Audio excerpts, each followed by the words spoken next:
Well, I'm sure many of you have watched the execution of the homeless man by 46 shots or whatever.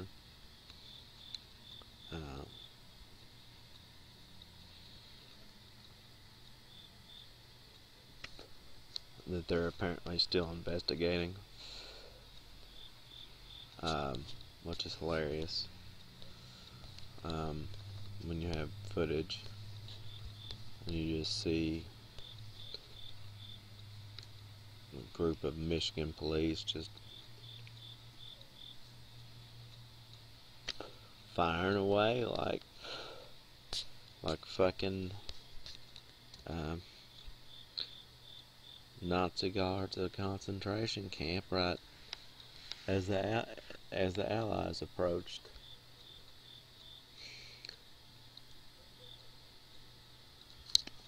Certainly wasn't police work, and what it does is it gives a bad name to actual police officers who, I don't want to promote any idea that all police are jerks, but I don't have to promote that idea. I don't necessarily believe that, but it seems to be that the jerk police officers, such as the ones that killed this man, what was his name? Milton Hall.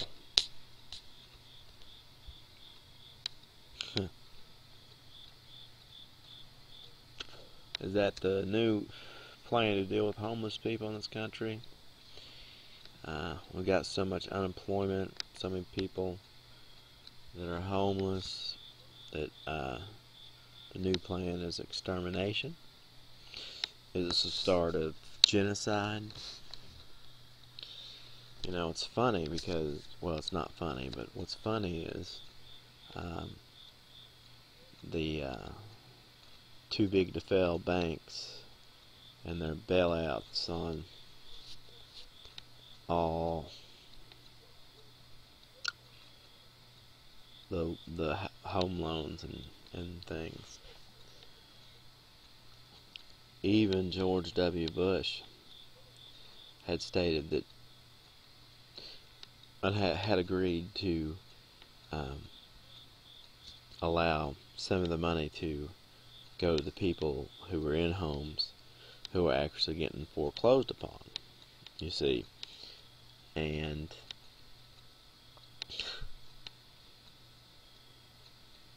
that way they would have been able to pay their bills, keep their homes, and the big, buddies of the government, these huge banks that literally have no competition at all. So you can't call it a capitalist economic system. It's a fascist economic system. But Obama said no. Progress, change. And yet, on that issue, he is particularly a million times worse than George W. Bush. Now, on the war issues and such, he is the same as George W. Bush. He uses the same excuses to go to war, and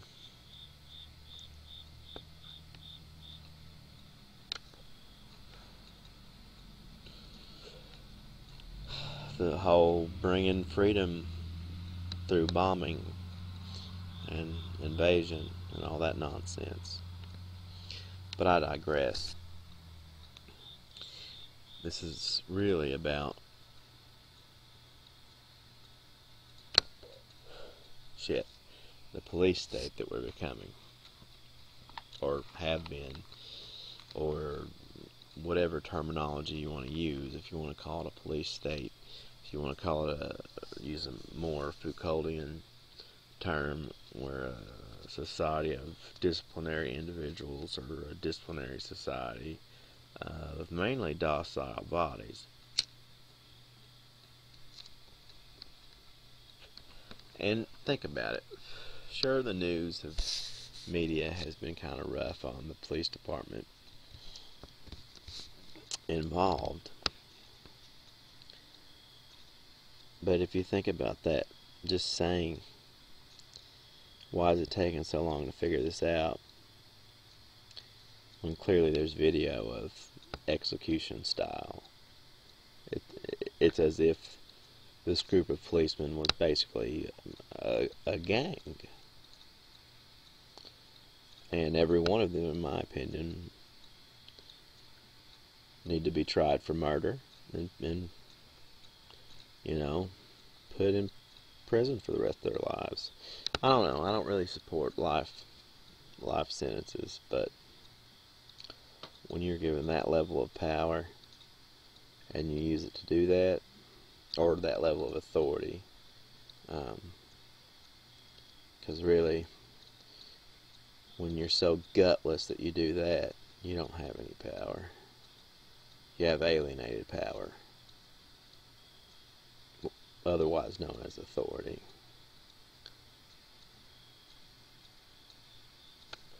But anyways, that's what this video is going to be about. Because I have to respond to this, it's retarded. But I'm going to take a slight break and prepare words.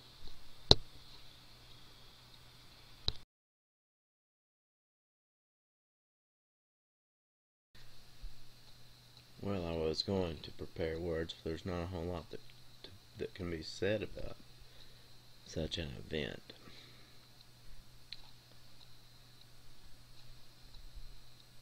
It definitely seems as if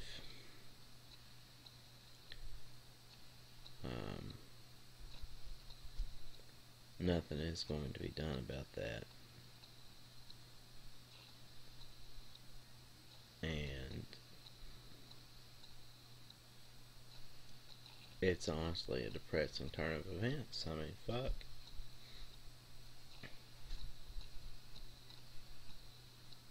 I don't know how many police officers were involved.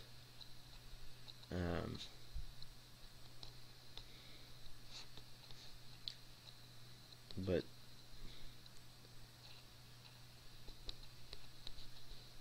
there were well over 30 shots fired, and there was at least, I believe, 6 police officers, probably more. And it was basically, like I said earlier, a firing squad. It's something you think you'd see in Nazi Germany or fascist Italy or any dictatorship. Or it's actually something you would think you might see in Iran, apparently. You know, the country we're so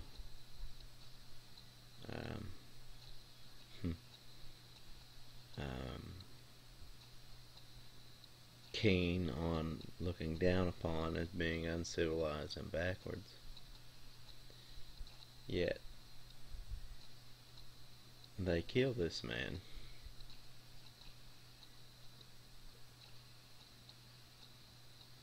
"46 shots? Sure, he had a knife. 46 shots? And what's sickening is there's people that defend these people. And the reason these people defend the police officers who did this is it's not necessarily people that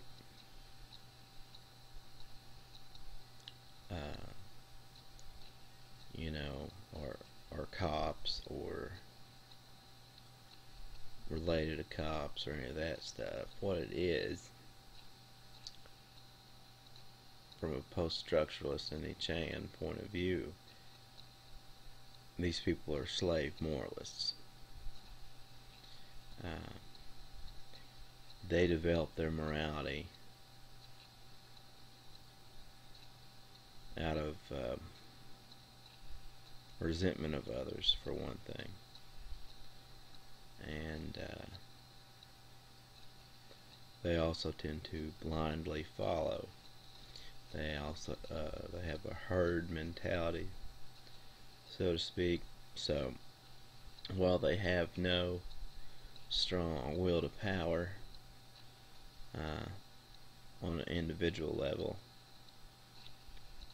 they almost live vicariously through the use of the alienated power called authority. And I'm sure there are other assholes who think, so what, a homeless person got shot. Well, anybody that thinks that, I got a couple words for you. Fuck you.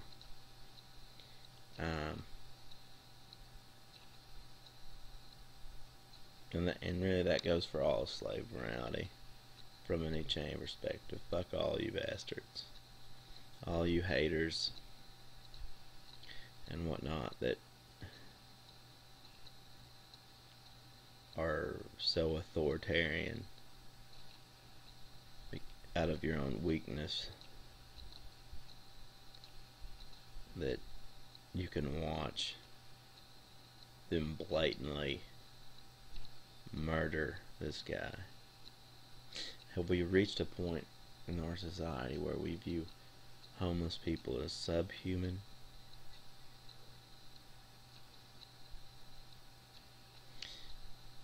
From a post-structuralist perspective, that's an interesting question, because you could also say we've come to view alcoholics and addicts as subhuman. And yeah, we have kinder, gentler ways of forcing them to assimilate, in essence, to get rid of their subculture and drag them into our own. You even see that with the difference between the 70s gay movement and the current gay marriage movement. Now, I fully support the right for any people, not just two people, no matter what sex they are or gender, but as many people that want. You know, hell, 10 people can get married. I don't care. You know, that's if they all consent, that's their choice. But what's funny is, and what's not funny, but what's interesting is that with the 70s movement, you had a separation, wanting to be nothing like the mainstream sexual culture. And yeah, there were open-minded people in society that accepted them, but it didn't become a mainstream political issue in which one of the mainstream parties, which is really just the faction of the centrist party, one faction of the centrist party, didn't begin to accept them until they started pushing for the right to be married. And while that is clearly going to be beneficial for people who want to be together for their life and issues of inheritance or whatever, but on another level, on the people who's accepting that from the outside, the only reason, say, someone like Barack Obama supports gay marriage is because it's assimilating a socially deviant group and subculture into the main culture. It's a way to make gay people be more like straight people. So, I've gone way off topic there, but we are progressing. We're progressing toward a universalized, bland, boring society in which normative power is so strong and slave morality is so strong that we all feel we must be the same. And when we see someone different, like some homeless person with a knife, we no longer care if those people that represent the sameness that we want, the enforcers of the sameness, the enforcers of normative power, the police officers, if we see them basically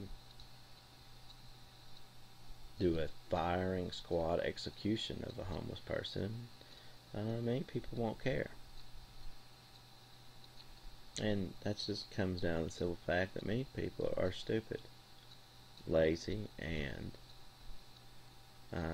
resentful haters who desire nothing but sameness. At any rate, this is a depressing thing to talk about. A man's dead that should not be dead. He was killed by people whose job is supposedly to protect citizens.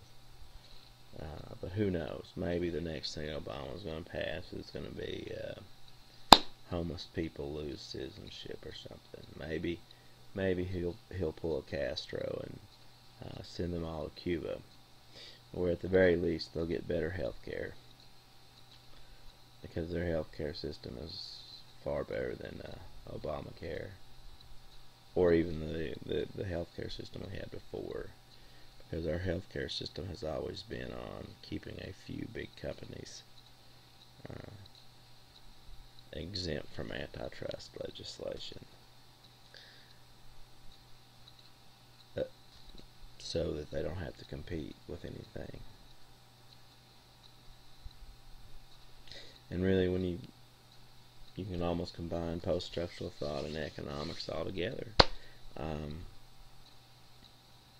Post-structuralism tends to be very multicultural,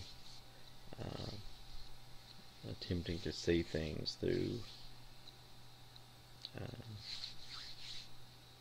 the other's eyes, so to speak, such as Foucault's Madness and Civilization, a history of insanity in the age of reason. That book's highly critical of the people who were supposedly saving the mad.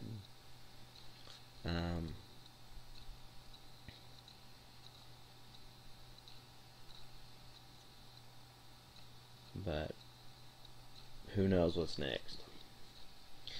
All we know is that we currently live in a police state. The majority of the citizens are docile bodies, or worse, violent supporters of oppression. And I'm starting to think there's very little we can do about it. So hopefully they don't build that wall between the United States and Mexico, because I'm pretty sure one day I'm going to be running the other way. Because to be completely honest, yes, I recently was talking about 3 politicians that were that provided hope, and then you've got the possibility of Ron Paul being the GOP nominee, despite what all the news media reports, of course. But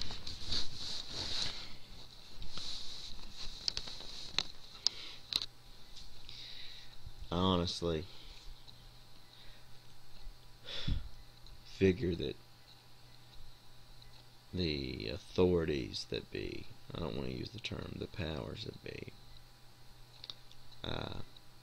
will make sure that doesn't happen. So the diagnosis is simple. America is dead. Now we are keeping it on life support, but it's only a matter of time before it passes and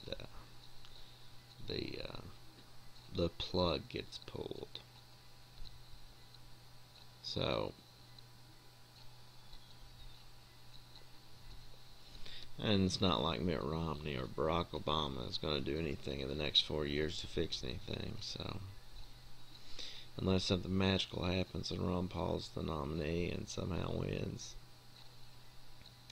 I don't see any actual change occurring. It's going to have to be something done from the ground up, state level, local level.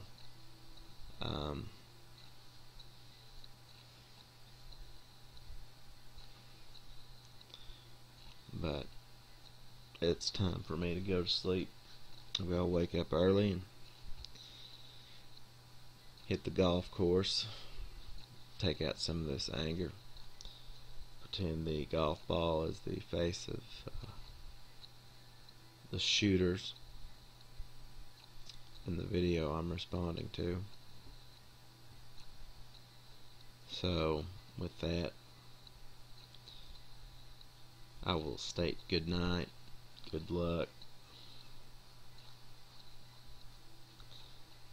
but don't count on anything like a positive future, because it ain't happening.